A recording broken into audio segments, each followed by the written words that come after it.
پہلے تو میں نے مسلمانوں کے اخلاق سنے تھے، اب تو میں نے دیکھ بھی لیے. پر یہ بتا جب 12,000 آیا تھا جان کیوں نہیں چھڑائی؟ تو حضرت چارہ کاٹتے کاٹتے رو پڑے، فرمانے لگے تو نہیں نہ جانتا یہ بیٹیاں سانجی ہوتی ہیں، پتہ نہیں نا. میرے رسول پاک نے تو حاتم تائی کی بیٹی کے سر پہ کپڑا رکھ کے کہا تھا بیٹیاں برابر ہوتی ہیں. تو یہ نہیں پتا جب اس کی 6 بیٹیوں کی شادی ہوئی ہے. میرے اندر روحانیت کتنی بڑی ہے. فرمایا پھر 12,000 آیا ہے تو 2-4 بچیاں پھر گئی ہیں. یہ نہیں پتا میں اندر سے راضی کتنا ہوں، میں تیری نوکری کرتا رہوں گا، پتہ نہیں اللہ کتنی بیٹیوں کو بیاہ دے گا. اتنا رویا وہ عیسائی کے پیروں میں بیٹھ گیا، کہنے لگا بابا میں نے تیری مخالفت کی ہے پر تیرے قریب آ کے پتہ چلا ہے کہ تو بہت اونچے اخلاق کا مالک ہے، اور اگر تیرا یہ مقام ہے تو تجھے اخلاق سکھانے والے محمد عربی کی شان کتنی ہوگی. ظالم کی بولیے جاتے نہیں لوگ جھوٹے گواہ بن کے. وکیل صاحب کو نہیں پتا ہوتا کہ یہ بندہ مجرم ہے جو میرے پاس آیا، کیا مجرموں کے وکیل نہیں ہوتے؟ بولے تو اس کو پتہ نہیں ہوتا وکیل صاحب کو کہ یہ صاحب مجرم ہے، میرے پاس مقدمہ لے کے آئے. اور اگر بے ادبی نہ ہو جائے تو میرا خیال ہے قاضی عدالت کو بھی پتہ ہوتا ہے کہ مجرم کون ہے اور مظلوم. میرے نبی پاک صلی اللہ علیہ وسلم نے اس قدر زیادہ سختی فرمائی اس مسئلے میں. فرمایا جس کو پتا تھا کہ فلاں آدمی ظالم ہے، ظلم کر رہا، پھر وہ ظالم کا گواہ بنا یا اس نے ظالم کی مدد کی، کتنی کی؟ شارحین لکھتے ہیں چاہے اس نے ایک جملہ بول کے کی، چاہے ایک، سارے بولیے، چاہے ایک غریب کو اس نے ظلم کیا تو کہتے ہیں علاج یہ سے، چاہے ایک جملہ بول کے کی. شارحین اس حدیث کی شرح میں لکھتے ہیں ایک جملہ بول کے چاہے مدد کی. جس بندے نے کسی ظالم کی مدد کی کسی مقدمے میں یا کسی صورت میں اور اسے پتا تھا یہ ظالم ہے، میرے نبی پاک صلی اللہ تعالیٰ علیہ وسلم فرماتے ہیں اگر اس نے مدد کی، ابھی ظالم کی بات نہیں ہو رہی، ظالم کے مددگار کی بات ہو رہی، اگر کسی نے ظالم کی مدد کی تو حضور فرماتے ہیں خدا بھی اس سے بری ذمہ ہے، رسول بھی اس سے بری ذمہ ہے. سنبھال کے رکھے اپنی نمازیں، قربانیاں، حج، زکوٰۃ سنبھال کے رکھے. اگر ظالموں کا مددگار ہے، الیکشن آ لینے دے، آپ کو نظر آ جائے گا کون کون ظالموں کا مددگار ہے. نظر آ جائے گا. اپنی جیب سے لوگ پیسے دے کے ظالموں کی مدد کریں گے، ان کے فلیکس چھپوائیں گے، بورڈ لگوائیں گے، جیبوں سے پیسے دیں گے. ہم نے خود آگ لگائی ہے چمن میں اپنے، بے سبب گردشی ایام کو الزام نہ دو. ہم نے خود نور کا ظلمت سے کیا ہے سودا، کر کے توہین سحر شام کو الزام نہ دو. ظالموں کے مددگار میدان میں آ گئے. یہ چھوٹا لفظ نہیں، میرے حبیب پاک صلی اللہ علیہ وسلم نے فرمایا جو ظالم کا مددگار ہے سن لے جو سجن کے ساتھ کچہری جاتا ہے، وہ یاد رکھے جو دوست کا گواہ بنتا ہے، وہ یاد رکھے جو کہتا ہے میں مانگی گیا تھا، مجھے بلایا گیا تھا قبضہ چھڑانے کے لیے کسی غریب بیوہ کی جائیداد پہ. وہ سن لے تو مدد کر کے نہیں آیا، تو خدا کے ذمے سے نکل گیا. رسول پاک نے فرمایا تیرا میرا تعلق ختم ہو گیا، تو ظالم کا مددگار ہو گیا. پھر تو کہتا میں بے چین ہوں، میں بے قرار ہوں، میں آزمائش کا شکار ہوں. پلٹ کے دیکھ تو صحیح تیرا گناہ کتنا بڑا ہے. میرے نبی پاک صلی اللہ علیہ وسلم کا ایک اور فرمان سن لیں، ابن ماجہ ابو داؤد میں موجود ہے. اس حدیث کو آپ نے یاد کر لینا.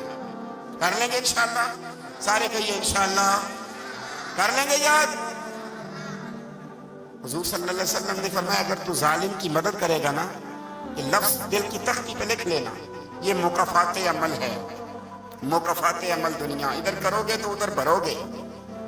فرمایا اگر تو کسی ظالم کی مدد کرے گا، سن لے حضور کا فرمان ہے، اگر تو ابن ماجہ ابو داؤد سیاہ میں موجود ہے، فرمایا اگر تو کسی ظالم کی مدد کرے گا تو رب تعالیٰ مرنے سے پہلے تیرے اوپر بھی ظالم کو مسلط کر دے گا. تیرے اوپر بھی ایک دفعہ ظلم ضرور ہوگا اگر تو ظالم کی، وہ کسی صورت میں بھی ہو سکتا ہے، کسی صورت میں تیرا بیٹا ہی اٹھ کے ظلم کر دے گا، تو الجھ جائے گا. کسی نہ کسی جگہ تیرے لیے تباہی کا سامان ہوگا، تیرے اوپر ظلم ہوگا، اس لیے کہ تو ظالموں کا مددگار ہے. چاہیے یہ تھا کہ تو مظلوم کی مدد کرتا، انسانی ایمانی یقین کا فریضہ سر انجام دیتا. تو ظالموں کا مددگار ہو گیا. ٹٹول کے دیکھ لیں، رزلٹ نکال کے دیکھ لیں، ہمارے زمانے میں ظالموں کے مددگار زیادہ ہیں. اتنی لمبی زبانیں نکال کے ظالموں کی مدد کرتے ہیں. بڑے بڑے کالم نویس اللہ نے انہیں قدرت دی لکھنے کی، تو اپنا قلم ظالموں کی مدد میں خرچ کرتے ہیں۔ وہ لوگ جن کو اللہ تبارک و تعالیٰ نے قدرت دی، ہمت دی، طاقت دی، کچھ لوگ ان کے حلقہ احباب میں، وہ اپنے لوگوں کو استعمال کر کے ظالموں کی مدد کرتے ہیں، ظالموں کی مدد کرتے ہیں۔ میرے نبی کریم سید عالم نور مجسم صلی اللہ علیہ وسلم نے فرمایا، اگر تو نے ظالم کی مدد کی تو جب تک تو توبہ نہیں کرے گا رب تجھ سے ناراض ہی رہے گا۔ اللہ تجھ سے، او بھائی جس سے رب بھی ناراض ہو گیا، نہ کھانا نہ پینا نہ سونا نہ جاگنا نہ نیند، پھر تیری ہر چیز تیرے لیے آزمائش ہو گئی، پھر تیرا سایہ بھی تیرے لیے خوف کا سامان بنے گا، پھر زندگی جیتی جاگتی لاش بن جائے گی، تو اپنے کندھوں پر اپنی میت اٹھائے پھرے گا جب تو ظالم کا مددگار ہوگا۔ اور نبی پاک صلی اللہ علیہ وسلم نے فرمایا ظالموں کا مددگار بھی ظالم ہوتا ہے، ظالموں کا مددگار بھی، سارے بولے ظالموں کا مددگار بھی، نہیں کو نہیں، آپ سارے نہیں بولے، ایک دفعہ بولے ظالموں کا مددگار بھی، پکی بات ہے، ظالموں کا مددگار بھی۔ اللہ اکبر، اس کا یارانہ ہو، اس کا دوستانہ ہو، جو کہے میں نے نا اس کو اوکھے ویلے کے لیے ظالم کو یاد رکھا ہوا ہے۔ کبھی مشکل میں رکھے نہیں ہوئے لوگوں نے ظالم دوست، کہتے میں نے رکھے ہوئے ہیں، بلکہ ہمارے دیہات میں تو کہتے ہیں میں نے بازو بنائے ہوئے ہیں۔ کس کو بازو بنا لیا؟ ظالم بھی کبھی بازو ہوتا ہے، جو ظلم کی تلوار لیے میدان میں کھڑا ہے۔ قارون، حامان، فرعون، نمرود کا حال نہیں لوگوں نے دیکھا؟ اپنے زمانے میں آپ نے کتنے لوگ نہیں دیکھے جن کے سائے سے، آواز سے لوگ کانپتے تھے؟ پھر پولیس کی گاڑیوں میں وہ اس طرح مردہ پڑے کہ دنیا نے تماشا دیکھا ان کا۔ یہ رنگ ہم نے دیکھے نہیں اپنے آنکھوں سے۔ فرمایا ظالم کا مددگار بھی، جو کار میں بٹھا کے لے کے گیا وہ بھی ظالم، جس نے چائے پلائی وہ بھی، جس شخص نے کھانا کھلایا وہ بھی، جو کچہری تک ساتھ گیا وہ بھی، جس نے فلیکس کے نیچے، بڑے شرابی کے نیچے چھوٹی اپنی فوٹو لگائی وہ بھی، جو ووٹ کی پرچی ڈالنے گیا وہ بھی۔ کہہ دینا باہر نکل کے کہ حضرت صاحب نے سیاسی تقریر کی ہے، کہہ دینا، پر بات تو سچی ہے نا۔ خو کرے ہم سے تھوڑا سا گلا بھی سن لے، خو کرے ہم سے تھوڑا سا بھی گلا۔ امام مالک کے پاس ایک بندہ آیا، اس نے کہا حضور میں درزی ہوں، ایک ظالم بادشاہ مجھ سے کپڑے سلواتا ہے، میں تو ظالموں کا مددگار نہیں نا۔ ایک ظالم بادشاہ مجھ سے، حضور میں تو مددگار نہیں نا ظالموں کا۔ جو فرمایا ظالموں کا مددگار بھی ظالم ہوتا ہے، تو کپڑے لے کے آتا ہے، میں سی کے دے دیتا ہوں، ذمہ داری نہیں۔ یہ ایک آدمی دکاندار ہے، اس سے کوئی بندہ چیز خریدنے آئے گا تو تھوڑی کہے گا میں نے نہیں دینی، تو دے گا۔ کوئی بندہ اگر کسی شخص سے کوئی کام کہتا ہے جو اس کی فیلڈ ہے، اس کا شعبہ ہے، اس کا معاش کا وہ سلسلہ ہے، کہتے ہیں یا رسول اللہ صلی اللہ علیہ وسلم ظالموں کا مددگار بھی ظالم، حضور نے فرما دیا۔ تو امام مالک سے بندے نے مسئلہ پوچھا، دل کی تختی پہ لکھنے والی باتیں ہیں، کہا حضور میں درزی ہوں، ظالم کپڑے سلواتے ہیں، میں تو مددگار نہیں نا۔ امام صاحب کہنے لگے نہیں، مددگار تو وہ ہوگا جو تجھے سوئی دھاگا فراہم کرے گا، تو پورے کپڑے سی کے دیتا ہے، تو خود بہت بڑا ظالم ہے، تو پورے سوٹ سی کے دیتا ہے، تو بہت بڑا ظالم خود ہے۔ مددگار تو وہ ہوگا جو تجھے دھاگا دے گا، جو تجھے بٹن دے گا، جو تجھے نلکی دے گا۔ جو ظالم سے اتنی نفرت ظلم کر کے بندہ ہے، یہاں تو ہمارے زمانے میں ہیرو بن جاتے ہیں لوگ، ظالم ہیرو ہے، لوگ اس سے ڈرتے پھرتے ہیں، گھومتے پھرتے ہیں، اور بہت سارے کم مزاج لوگ اس کے پیچھے ہاتھ باندھ کے پھرتے ہیں۔